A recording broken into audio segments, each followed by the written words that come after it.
علیہ وآلہ وسلم کی بے ادبی کی ہے، اور وہ کیا ہے کہ لا ان تحبط اعمالکم وانتم لا تشعرون، اور اس کی سزا یہ ہے کہ تمہارے سارے اعمال ضائع کر دیے جائیں گے، وانتم لا تشعرون، اور تمہیں خبر تک بھی نہیں ہوگی۔ تو بے ادبوں کا ذکر بھی کر دیا اور ان کی سزا کا ذکر بھی کیا۔ اب آ جائیے ذرا اگلی آیہ مبارکہ کی طرف، فرمایا ان الذین یغضون اصواتهم عند رسول اللہ۔ اب حضور کی بارگاہ کے ادب کی بات کی جا رہی ہے، تو بے ادبی ہے پھر اس پہ سزا ہے، اور یہاں حضور کی بارگاہ کے ادب کی بات ہو رہی ہے، پھر اس کے اوپر جزا کی بات ہو رہی ہے، اللہ کے انعام کی بات ہو رہی ہے۔ ہم نے دین کسی اور کو سمجھا ہوگا، لیکن پڑھیں تو صحیح قرآن کس چیز کو دین کہتا ہے۔ فرمایا بے شک وہ لوگ جو اپنی آوازوں کو رسول اللہ صلی اللہ تعالیٰ علیہ وآلہ وسلم کی بارگاہ میں پست رکھتے ہیں، اولئک الذین امتحن اللہ قلوبہم للتقوی، یہی وہ لوگ ہیں جن کے دلوں کو اللہ نے تقوی کے لیے چن لیا ہوا ہے، جن کے دلوں کو اللہ نے پرہیزگاری کے لیے چن لیا ہے، جن کے دلوں کو اللہ تعالیٰ نے اپنی محبت اور اپنے خوف کے لیے چن رکھا ہے۔ تقوی کیا ہے؟ پرہیزگاری، اللہ کا خوف۔ تو یہ خوف بھی اللہ تعالیٰ کی ایک نعمت ہے، جس کے دل میں وہ ڈال دے، اس کا تعلق کسی عمر کے ساتھ نہیں ہے۔ اکثر ہم دیکھتے ہیں کہ بال سفید ہیں اور جسم نکاحت کا شکار ہے، لیکن وہ بندہ نماز کے وقت پہ تاش کھیل رہا ہے اور وہ دنیا داری کے کاموں میں مصروف ہے۔ بندہ حیران ہو جاتا ہے کہ یار یہ بندہ تو قبر میں جانے والا ہے، یہ وقت تو اس کے ذکر کا تھا، اللہ کی عبادت و ریاضت کا وقت تھا، آخرت کی تیاری کا وقت تھا یہ، لیکن یہ ہے کہ لیکن بعض دفعہ ہم دیکھتے ہیں کہ نوجوان آدمی ہے اور وہ سجدے میں اللہ کے خوف سے رو رہا ہے۔ تو گویا اللہ کے خوف کا تعلق کسی عمر کے ساتھ نہیں ہے، یہ اللہ کی عطا ہے، جس کو بھی عطا کر دے۔ کسی کو عطا کرے تو بچپن میں کر دے، نہ کرے تو کسی کو بڑھاپے میں بھی نہ عطا کرے۔ تو یہ اس کی دولت ہے، اور یہ بہت بڑی دولت ہے، کسی کو نصیب ہو جائے۔ حضور نے فرمایا کہ دوزخ کی آنکھ کو بجھانے کے لیے مکھی کے سر جتنا خوف خدا میں بہایا ہوا آنسو ہے نا، وہ بھی کافی ہے۔ تو یہ اس کی دولت ہے۔ فرمایا میں دیتا کس کو ہوں؟ ان الذین یغضون اصواتهم عند رسول اللہ، وہ لوگ جو میرے محبوب کی بارگاہ میں اپنی آوازوں کو پست رکھتے ہیں۔ اور جب یہ آیہ مبارکہ نازل ہوئی نا، تو حضرت سیدنا صدیق اکبر رضی اللہ تعالیٰ عنہ اس قدر پست آواز کے ساتھ بات کرتے تھے حضور کے ساتھ، حضور کی جناب میں، کہ پوچھنا پڑتا تھا ابو بکر تو نے کیا کہا ہے، تو نے کیا کہا ہے، دوبارہ پوچھنا پڑتا تھا، اس قدر آواز پست رکھتے تھے۔ اسی لیے ہم کہتے ہیں کہ حضور کا ادب کیا ہے تو صحابہ نے کیا ہے۔ اور یہ ہم سمجھتے پھرتے ہیں کہ تقوی جو ہے وہ نمازوں میں ہے، تقوی روزے میں ہے، تقوی جو ہے وہ حج اور عمرے میں ہے، زکاتیں اور تبلیغیں کرنے میں ہے۔ لیکن قرآن پڑھیے تو قرآن کہتا ہے کہ جو میرے محبوب کی بارگاہ کا ادب کرتے ہیں، اولئک الذین امتحن اللہ قلوبہم للتقوی، یہی وہ لوگ ہیں جن کے دلوں کو ہم نے تقوی کے لیے چن لیا ہے۔ اپنی محبت کا گھر اگر کسی کو بناتے ہیں تو وہ انہی دلوں کو بناتے ہیں، اور اگر ہم اپنی خوف کی دولت کسی کو عطا کرتے ہیں تو ایسے لوگوں کو عطا کرتے ہیں جن کے دلوں میں میرے محبوب کا ادب ہوتا ہے۔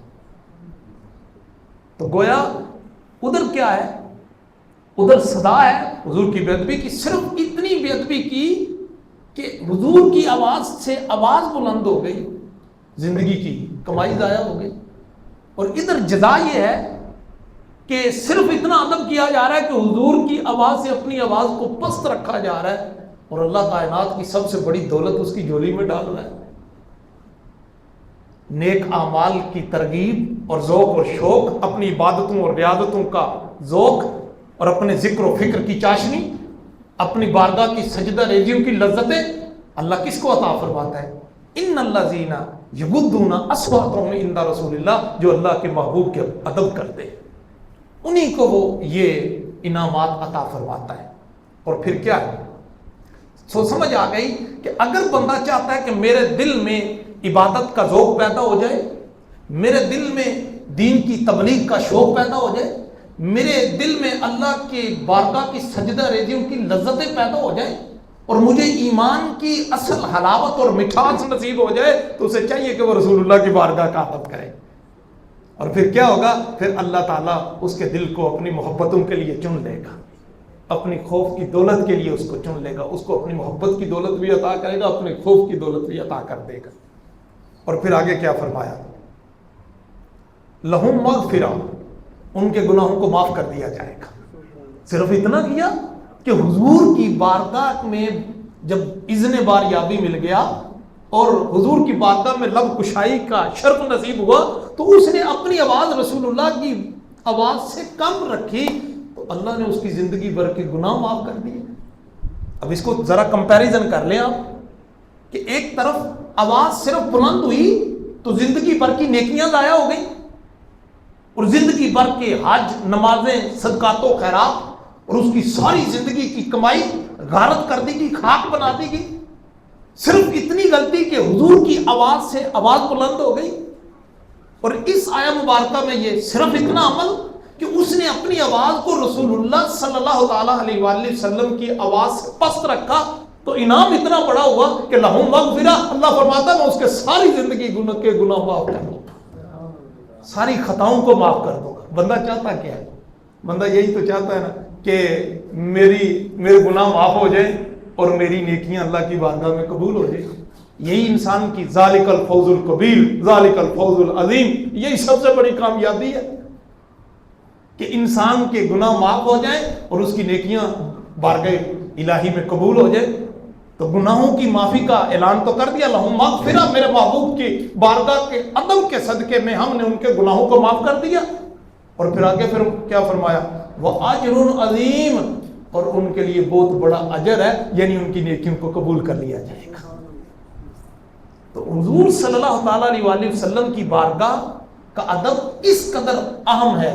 آج ہم نے جو سمجھنا ہے وہ یہ ہے کہ بارگاہ رسالت کی حساسیت کس قدر ہے اور بارگاہ رسالت کی اہمیت کس قدر ہے، جو نہ ہمیں سمجھایا جاتا اور نہ اس کی ضرورت محسوس کی جاتی ہے۔ ہر کوئی اپنی ڈگڈگی بجا رہا ہے اور ہر کسی نے اپنا ایک وہ اپنی 2 اینٹ کی مسجد بنائی ہوئی اور اپنا اپنا نظریہ لے کے پھر رہے۔ قرآن کیا کہتا ہے؟ قرآن کہتا ہے اگر تم ایمان کی حلاوت چاہتے ہو تو میرے محبوب کی بارگاہ کا ادب کرو، اگر تم چاہتے ہو کہ تمہارے گناہ معاف ہو جائیں تو میرے محبوب کا ادب کرو، اور اگر تم چاہتے ہو کہ تمہاری نیکیاں میری بارگاہ میں قبول ہو جائیں تو تم میرے محبوب کا ادب کرو۔ اجر عظیم، صرف اتنا نہیں کہا کہ اگر ادب کرنے والوں کو میں اجر عطا کرتا ہوں، فرمایا اجر عظیم، بہت بڑا اجر عطا کرتا ہوں، بہت بڑا اجر عطا کرتا ہوں۔ اور پھر آگے فرمایا ان الذین ینادونک من وراء الحجرات اکثرهم لا یعقلون، اور بے شک وہ لوگ جو حجروں کے پشت سے آپ کو پیچھے سے آوازیں دے کر بلاتے ہیں، ان کا طریقہ کار یہ تھا عرب کے لوگوں کا کہ باہر گھر کے باہر سے کھڑے ہو کر آواز دیتے او فلاں باہر آتے جیسے کام ہے۔ تو یہ اس مزاج اور رواج کے مطابق جب بارگاہ رسالت میں بھی حاضر ہوتے حضور سے کبھی کام پڑتا تو وہ بھی کیا کرتے، اسی طرح سے حضور کو حجروں کے باہر سے آواز دیتے کہ ہمیں آپ سے کام ہے، باہر تشریف لائیے۔ تو اللہ رب العزت نے کیا فرمایا؟ اکثرهم لا یعقلون، فرمایا ان میں سے اکثر لوگ بیوقوف ہیں، جنہیں میرے محبوب کی بارگاہ کا ادب نہیں آتا۔ انہیں کیا خبر کہ عقل کیا ہوتی ہے، انہیں کیا خبر کہ ایمان کیا ہوتا ہے۔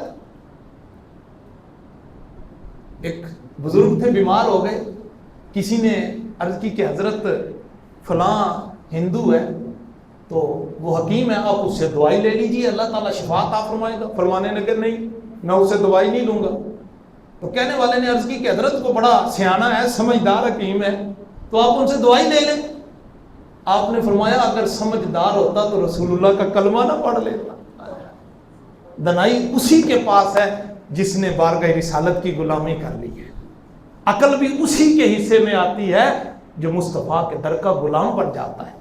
اکثرهم لا یعقلون، فرمایا ان میں سے اکثر لوگ ہی بیوقوف ہیں، ان کے پاس عقل ہے ہی نہیں، کیونکہ انہیں میری محبوب کی بارگاہ کا ادب ہی نہیں آتا۔ حضرت باجزید بستامی علیہ رحمہ وہ سنا کہ ایک بزرگ ہیں، بڑی پہنچی ہوئی ہستی ہیں اور لوگ ان سے بڑی بڑی دور سے ملاقات کے لیے آتے ہیں، بڑے مرجع خلائق ہیں، ان سے ملنے کے لیے گئے۔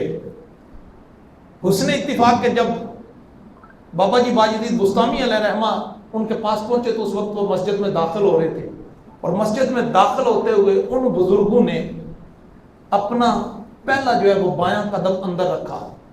بابا جی باجدید بستامی نے یہ نہیں دیکھا کہ اتنی دور سے سفر کر کے آئے ملاقات کے لیے، اتنا دیکھا تو پیچھے ہٹ کے واپس آ گئے۔ فرمایا جسے رسول اللہ کی سنت کا ادراک نہیں ہے اسے کیا خبر کہ ولایت کیا ہوتی ہے، اسے کیا خبر کہ دین کی اور ایمان کی حلاوت کیا ہوتی ہے۔ جو میرے محبوب کی سنت کا ادراک نہیں رکھتا اور جسے پہچان نہیں ہے وہ کبھی ولی نہیں ہو سکتا، اسے قرب کی کیا خبر۔ تو یہ جو لوگ حضور کا ادب کرتے ہیں عقل بھی انہی کے پاس ہے، دین بھی انہی کے پاس ہے۔ ان الذین جو مرضی کہتے ہیں جی فلاں نے تو ڈگریاں حاصل کی ہوئی ہیں، فلاں نے تو پی ایچ ڈی کی ہوئی ہے، فلاں نے تو انجینئرنگ کی ہے، فلاں نے تو ڈاکٹریٹ کیا ہوا ہے، فلاں یہ ہے فلاں وہ ہے۔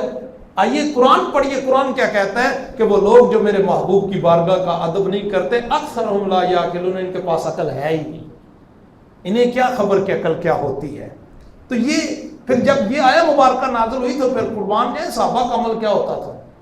حضور کی ذات سے اگر کوئی کام ہوتا تو وہ کیا کرتے، حضور کے حجرے مبارک کے باہر دروازے پہ آ کر بیٹھ جاتے، دروازہ کھٹکھٹانے کی بھی وہ جرت اور ہمت نہیں کرتے تھے، باہر بیٹھ جاتے۔